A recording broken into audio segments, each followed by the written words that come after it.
यासीन है। मैं UMC उम्मीद मल्टीमीडिया चैनल की तरफ से आपको खुशामदीद कहता हूँ। आज हम क्लास 9 बायोलॉजी का लेक्चर नंबर 34 डिस्कस करेंगे। Vitamin A sources. Vitamin A हम कहाँ से हासिल करते हैं? लीफी वेजिटेबल्स, सब्जियां जो सब्ज़ रंग की होती हैं, उन सब्ज़ रंग की सब्जियों से हम विटामिन ए हासिल करते हैं, जिसमें स्पाइनक पालक शामिल है जो कि सब्ज़ रंग की होती है। कैरेट गाजर से भी विटामिन ए हासिल होता है, इसका जूस यूज़ किया जाता है। इसके अलावा मुरब्बे के तौर पर और ग़ज़ा में भी इसको यूज़ किया जाता है। येलो कलर के जितने फ्रूट्स हैं जिसमें ज़्यादातर मैंगो शामिल है, मैंगो जो है इसमें भी विटामिन ए कसरत से पाया जाता है। मछली का गोश्त, फ़िश जो है इसमें भी विटामिन वाफर मिकदार में पाया जाता है। लिवर बकरे का या गाय का जो है वो जिगर जो है इसमें भी विटामिन ए, अगर इसका गाय का लिवर जो है यूज़ किया जाए तो जिसमें विटामिन ए की कमी दूर होती है। अंडे जो है ये बेस्ट सोर्स हैं जो हम अक्सर यूज़ करते हैं, एनर्जी विटामिन ए का सोर्स है। मिल्क भी विटामिन ए का सोर्स है और मक्खन जो है बटर, ये भी विटामिन ए। ये मुख्तलिफ़ ग़ज़ाएँ हैं जिनसे हम अपने जिस्म में विटामिन ए की ज़रूरियात को पूरा करते हैं। फंक्शन, विटामिन ए जो है जो हम इन मुख्तलिफ़ ग़ज़ाओं से खाते हैं हमारे जिस्म में जाता है। विटामिन ए हमें क्या जो है वो हमारे काम सर अंजाम देता है। विजन इन डिम लाइट, मध्यम सी रोशनी हो उसमें देखने में मदद करता है, हेल्प करता है। विजन का सारा प्रोसेस विटामिन ए कंट्रोल करता है। सेल डिफरेंशिएशन ऐसा मरहला होता है जिसमें एम्ब्रियोनिक स्टेज के अंदर जिस्म के हर सेल मखसूस काम के लिए मखसूस हो जाते हैं। जैसे कुछ जिस्म के सेल्स ब्रेन के लिए मखसूस हो जाते हैं, कुछ लंग्स के लिए, कुछ हार्ट के लिए, कुछ किडनी के लिए, कुछ मसल्स के लिए, कुछ यानी सेल्स का मखसूस काम के लिए मखसूस हो जाना सेल डिफरेंशिएशन कहलाता है। इस प्रोसेस के अंदर भी विटामिन ए बड़ा अपना अहम किरदार अदा करते हैं। जिस्म की ग्रोथ, जिस्म के ग्रोथ में increase in number of cells की तादाद का बढ़ना, फलना फूलना जो है वो ग्रोथ है। जानदार छोटा होता है, ऐसा ऐसा उसका जिस्म की जिसामत बढ़ती है, उसके लिए विटामिन ए बहुत अहम ज़रूरी समझा जाता है। इम्यूनिटी, हमारे जिस्म में कुदरती तौर पर वाइट सेल्स मौजूद होते हैं जो जिस्म में आने वाली जरासीमों को मार देते हैं, जिसमें बी लिम्फोसाइट्स वगैरह शामिल हैं। तो जिस्म की बीमारियों के ख़िलाफ़ लड़ने की सलाहियत को इम्यूनिटी क़ुव्वत मदाफ़ियत का नाम देते हैं। विटामिन ए हमारे जिस्म में मौजूद होगा, हमारे जिस्म में इम्यूनिटी पैदा करेगा, हमारे बीमारियों का असर कम होगा, बीमारियों में लड़ने की ताकत हमारे जिस्म में बढ़ जाती है। डेफिशिएंसी, अगर विटामिन ए की जिस्म में कमी हो जाए तो इसके जिस्म पर क्या असरात होंगे? नंबर 1, पुअर ग्रोथ जो है बढ़ने का अमल सही तरह नहीं होता। बच्चों की ग्रोथ भी है कम रह जाती है, उनका जिसामत नहीं बढ़ पाती। अडल्ट्स में भी ऐसा होता है। ब्लाइंडनेस, बेसिकली विटामिन ए की कमी से पहले नाइट ब्लाइंडनेस होती है, रात को नज़र आना कम हो जाता है। और अगर इस बीमारी को लेफ़्ट अनट्रीट कर दिया जाए, छोड़ दिया जाए, इलाज ना किया जाए तो फिर परमानेंट ब्लाइंडनेस जो है वो आ जाती है। यानी विजन में, देखने के प्रोसेस में विटामिन ए बहुत ज़रूरी है, इसलिए ग़ज़ाओं में इसका खाना जो है वो बहुत ज़रूरी है।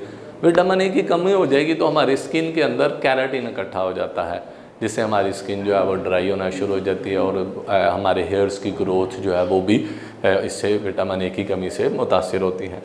Vitamin C sources, citrus fruits, जितने फ्रूट जो खट्टे होते हैं, जैसे इसमें लेमन है, माल्टा है, ऑरेंज है और इस तरह ग्रे फ्रूट शामिल है। ये सारे के सारे फ्रूट विटामिन सी का सबसे अहम ज़रिया होते हैं। लीफी वेजिटेबल्स, वो सारी सब्ज़ियाँ पत्तों वाली, सब्ज़ पत्तों वाली सब्ज़ियाँ जिसमें पालक शामिल है, साग शामिल है, ये सारी सब्ज़ियाँ जो है वो विटामिन सी का ज़रिया है।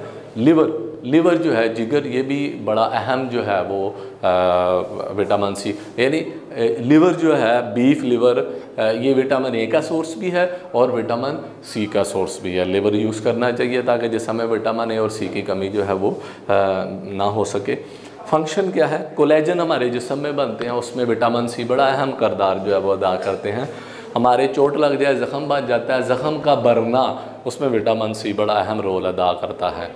अगर विटामिन सी में प्रॉब्लम आए तो ज़ख़्मों के भरने में जल्दी ठीक नहीं होते ज़ख़म।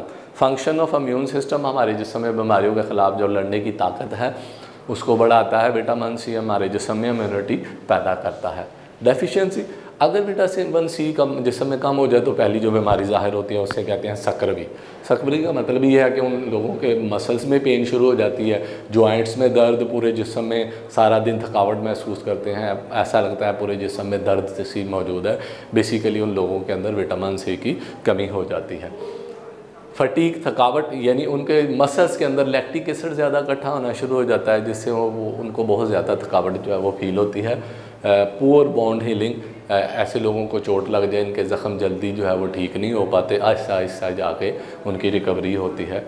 अक्सर जिन लोगों में विटामिन सी की कमी, वो सुबह उठ के वो जो सलाइवा उनके मुंह से निकलता है उसमें अक्सर खून निकल रहा होता है, यानी मुंह से खून आता है, जबड़ों से, मसूड़ों से, दांतों से अक्सर जो है उन लोगों के खून निकलता है। ये खून का निकलना गम्स से और जोड़ों से, ये बेसिकली सबसे बड़ी लामत जो है वो विटामिन सी की कमी की समझी जाती है। विटामिन डी के सोर्सेज जो है फ़िश लिवर ऑयल, अक्सर मछली के जिगर की छोटी छोटी गोलियाँ जो है वो डॉक्टर भी सजेस्ट करते हैं।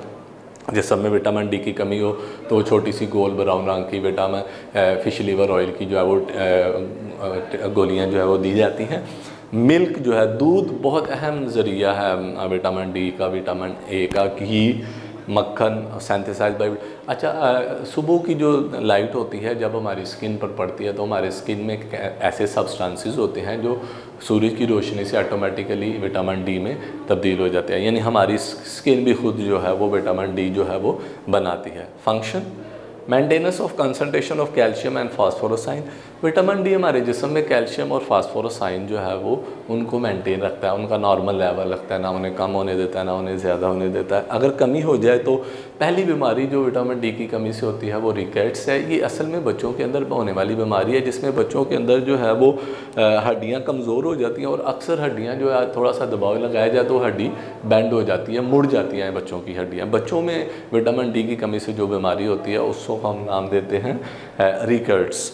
ऑस्ट्रोमलेशिया असल में ये बड़ों में होने वाली बीमारी है, विटामिन डी की कमी से होती है। इस बीमारी के अंदर हड्डियां नरम हो जाती हैं और हड्डियों के टूटने के चांसेस बहुत ज़्यादा हो जाती हैं। हल्की सी चोट लगे तो ऐसे लोगों को, जो ऑस्ट्रोमलेशिया के मरीज़ होते हैं जिनमें विटामिन डी की जवानों में कमी होती है, उनकी हड्डियाँ हल्का सा फोर्स लगने से फ्रैक्चर्स हो जाती हैं।